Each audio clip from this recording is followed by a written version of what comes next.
really three important things. One is this idea of, first of all, what compelled you to come here tonight? There was something that drew you to the conversation. There was something that drew your interest to the topic tonight. And I'm going to ask you to kindly reflect on that, about that which compelled you to be here. And as you reflect on that, parallel that with all of the brilliance that you've heard here, the various perspectives. We have heard that each and every one of us have come on our respective journeys. There have been many points of what I call convergence, where I think that we all share. The reality is that the world that we live in and where we strive to be human and better and best is filled with resistance. It is filled with challenge and controversy. But growth and development by nature is disruptive. By nature, there's nothing that grows that is not disruptive, including our desire to evolve as human beings and to figure out how to function and code switch in doing so. I don't hold the conviction that code switching is necessarily a bad thing.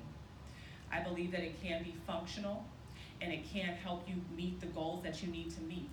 I also want to reiterate the fact that a lot of these powerful women up here, that power was built over time. Yes, they were born powerful. You have power within you. But it is indeed, I want to reiterate, a privilege to be in a space, to be able to speak up, to be courageous enough to speak up in certain situations. I want you to know that there's a cost. There's a cost. And for some of us, we've built up enough capital where we can make those statements and we can pay that cost. And it won't cost us that much.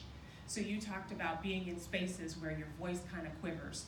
That too is a process, right? To get to a place in space and recognizing where you are, what cost are you willing to pay, right, at that particular moment, or is the cost too high? And how do you come back and reconcile it?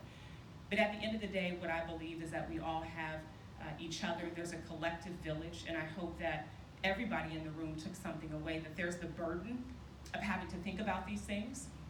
And it is indeed a burden to have to be consciously, it is what we call double and triple consciousness, to be thinking about how am I in the moment, how are people perceiving me, how do I need to adjust.